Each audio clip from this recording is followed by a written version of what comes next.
आओ समझे विज्ञान कक्षा 7 इकाई 2 रेशों से वस्त्र तक। प्रकरण है रेशम, रेशम कीट का जीवन चक्र, रेशम प्राप्त करना तथा दैनिक जीवन में जंतु रेशों की उपयोगिता एवं महत्व। रेशम रेशम एक प्राकृतिक रेशा है जो रेशम कीट के कोकून से प्राप्त होता है। प्राचीन काल में राजसी वस्त्र रेशम के ही बने होते थे। रेशमी वस्त्र हल्के, चिकने, मजबूत, टिकाऊ तथा आकर्षक होते हैं। रेशम का आविष्कार चीन देश में हुआ था। चीन वर्तमान समय में भी विश्व का सर्वाधिक रेशम उत्पादन करने वाला देश है। भारत भी व्यावसायिक स्तर पर बहुत अधिक अर्थात विश्व का लगभग 13% रेशम का उत्पादन करता है। रेशम कीट का जीवन चक्र। रेशम कीट शहतूत, अरंडी, ओक इत्यादि के पेड़ों पर पाले जाते हैं। मादा रेशम कीट सैकड़ों की संख्या में अंडे देती है जो शहतूत की पत्तियों की निचली सतह पर चिपके होते हैं।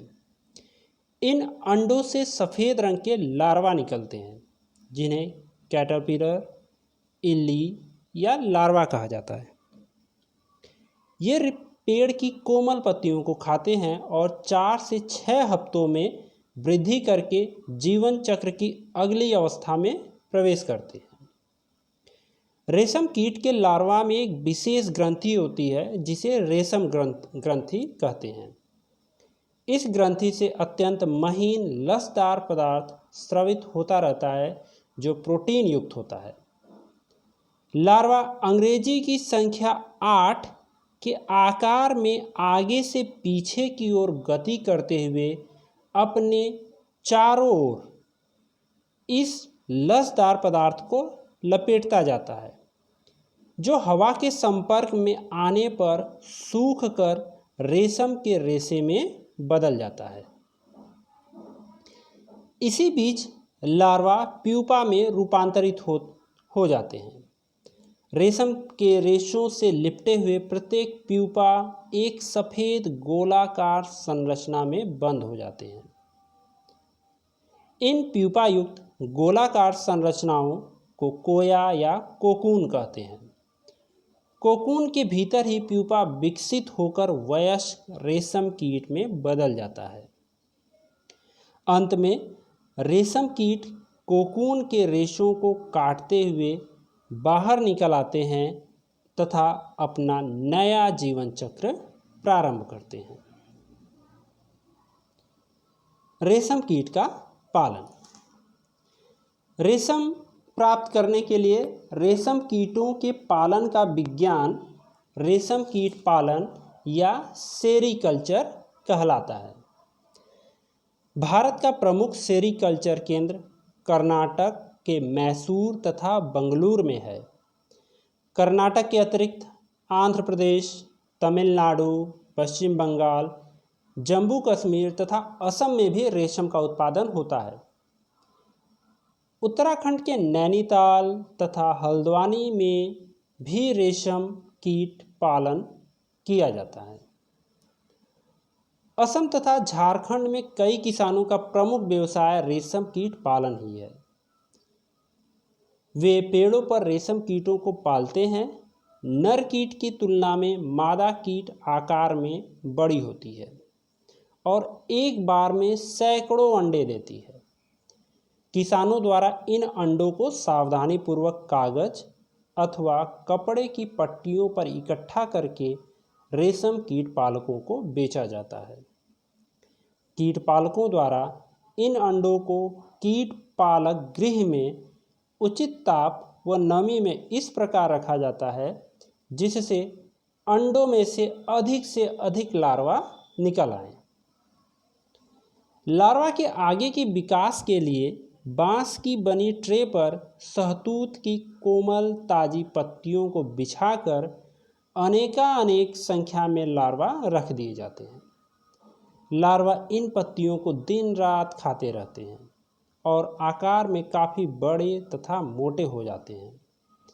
बीच बीच में ट्रे की सफाई करके नई पत्तियों को रखते जाते हैं। लगभग 25 से 30 दिनों में लार्वा पत्तियों को खाना बंद कर देते हैं और कोकून बनाने के लिए बांस के छोटे छोटे कक्षों से बाहर आने लगते हैं। इसके लिए बांस की ट्रे में छोटी रैक या टहनियाँ रख दी जाती है जिससे कोकून जुड़ जाते हैं। कोकून से रेशम प्राप्त करना। पूर्ण कोकून बन जाने पर उन्हें इकट्ठा किया जाता है। रेशम प्राप्त करने के लिए प्यूपा से वयस्क कीट बनने से पूर्व ही कोकून को एकत्रित करके उन्हें उबलते पानी में 95 डिग्री सेल्सियस से 97 डिग्री सेल्सियस तक लगभग 10 से 15 मिनट के लिए डाल दिया जाता है। इससे कोकून के चारों ओर लिपटे रेशों के बीच का चिपचिपा पदार्थ घुल जाता है तथा रेशम के रेशे पृथक हो जाते हैं। इस प्रकार प्राप्त रेशम अधिक लंबे तथा उच्च कोटि के होते हैं। ध्यान देने की बात यह है कि यदि प्यूपा से वयस्क कीट बन जाता है तो वह कोकून के रेशों को काटते हुए बाहर निकल आता है। ऐसे कोकून से प्राप्त रेशम की गुणवत्ता निम्न स्तर की हो जाती है। रेशम के रूप में उपयोग के लिए कोकून में से रेशे निकालने की प्रक्रिया रेशम की रीलिंग कहलाती है। इस प्रक्रिया में लगभग 4 से 8 कोकून के रेशों को एक साथ मिलाकर रेशम का धागा बनाया जाता है। रीलिंग विशेष मशीनों द्वारा की जाती है। रेशम के धागों की सुंदर रंगों में रंगाई की जाती है। बुनकरों द्वारा रेशम के इन्हीं रंग बिरंगे धागों से रेशमी वस्त्र बुने जाते हैं। रेशम कीट के विभिन्न किस्मों से अलग अलग प्रकार के रेशमी धागे प्राप्त किए जाते हैं। ये धागे चिकनाहट, चमक, मजबूती आदि में भिन्न भिन्न होते हैं। सबसे प्रचलित रेशम शहतूत के रेशम कीट से प्राप्त किया जाता है। इनके लिए इसके अतिरिक्त ओक, अरंडी आदि पेड़ों की पत्तियों पर पाए जाने वाले विभिन्न रेशम कीटों से टसर रेशम, मूंगा रेशम, कोसा रेशम, एरी रेशम आदि प्राप्त किए जाते हैं। कुछ और भी जानें। रेशम कीट के एक कोकून या कोया से 300 मीटर से लेकर 900 मीटर लगभग 1 किलोमीटर तक रेशमी धागा निकलता है। 1 किलोग्राम रेशम प्राप्त करने के लिए लगभग 5500 कोकूनों की आवश्यकता पड़ती है। रेशम कीट पालन में लगभग 1% कोकून से रेशम प्राप्त न करके उन्हें वयस्क रेशम कीट बनकर तैयार होने के लिए छोड़ दिया जाता है ताकि वे रेशम निर्माण के लिए पुनः नया जीवन चक्र प्रारंभ कर सकें। दैनिक जीवन में जंतु रेशों की उपयोगिता एवं महत्व। हम अपने दैनिक जीवन में जिन जंतु रेशों का उपयोग करते हैं उनमें प्रमुख रूप से भेड़ के बालों से प्राप्त ऊन तथा रेशम कीट के कोकून से प्राप्त रेशमी धागे हैं। इन जंतु रेशों का उपयोग विविध प्रकार के वस्त्रों बनाने में किया जाता है। ऊन की उपयोगिता। मनुष्य ऊन का उपयोग स्वेटर, शॉल, लोई, टोपी, जैकेट आदि बनाने में करता है। ऊनी वस्त्रों का प्रयोग ठंड से बचने के लिए किया जाता है। ऊनी रेशों के बीच वायु अधिक मात्रा में भर जाती है जो ऊष्मा की कुचालक की भांति कार्य करने लगती है। इस प्रकार सर्दी के मौसम में ऊनी वस्त्र पहनने पर शरीर का ताप स्थिर रहता है और ठंड नहीं लगती है। कालीन, गलीचे, पावदान आदि अन्य घरेलू सामग्रियों को बनाने में भी ऊन का उपयोग किया जाता है।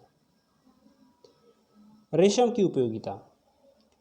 रेशम से बने वस्त्र हल्के, मुलायम, चमकीले, लचीले, मजबूत तथा टिकाऊ होते हैं। रेशमी वस्त्र पहनने में आरामदायक होते हैं, इसलिए इनसे बने वस्त्रों का उपयोग किसी भी मौसम में बहुतायत होता है।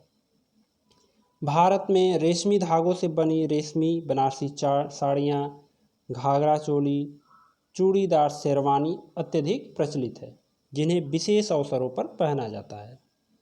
आजकल कृत्रिम रेशों से बने उस वस्त्रों का उपयोग चलन में अधिक है। वस्त्रों के अतिरिक्त रेशम से अन्य वस्तुएं जैसे पैरासूट, बुलेट प्रूफ कपड़े, ऑपरेशन में प्रयुक्त होने वाले टाके आदि भी बनाए जाते हैं। क्रियाकलाप: कृत्रिम रेशम तथा शुद्ध रेशम का एक एक धागा लीजिए। इन धागों को सावधानी पूर्वक जलाइए। दोनों प्रकार के रेशमी धागों के जलने समय उठने वाले गंध को सूंघकर अंतर समझने का प्रयास कीजिए। अब एक ऊनी धागे को जलाइए तथा इसकी तुलना कृत्रिम तथा शुद्ध रेशम के जलने की गंध से कीजिए। कृत्रिम रेशम के धागे जलने पर पिघलते हुए सिकुड़कर गोलीनुमा हो जाते हैं तथा इस क्रम में तीखी सी गंध निकलती है। दूसरी ओर शुद्ध रेशम तथा ऊन एक अच्छी गंध के साथ पूरी तरह जल जाता है। इस प्रक्रिया द्वारा हम पहचान कर सकते हैं कौन सा कृत्रिम रेशम है और कौन सा प्राकृतिक रेशम है। हमने सीखा, भारत में प्रमुख रूप से ऊन भेड़ की त्वचा के मुलायम बालों से प्राप्त किए जाते हैं। भेड़ के अतिरिक्त याक, ऊंट और बकरी आदि के त्वची बालों से भी ऊन प्राप्त किया जाता है। भेड़ के बालों को ऊन के धागों में परिवर्तित करने की प्रक्रिया को ऊन का संसाधन कहते हैं। रेशम कीट के कोकून से रेशम प्राप्त किया जाता है। रेशम प्राप्त करने के लिए रेशम कीटों के पालन का विज्ञान सेरीकल्चर कहलाता है। कोकूनों से रेशम के रेशे निकालने की प्रक्रिया रेशम की रीलिंग कहलाती है। ऊन से स्वेटर, शॉल, कंबल, कालीन, गलीचे आदि बनाए जाते हैं तथा रेशमी धागों से रेशमी बनारसी साड़ियाँ, घाघरा चोली, चूड़ीदार शेरवानी आदि बनाए जाते हैं।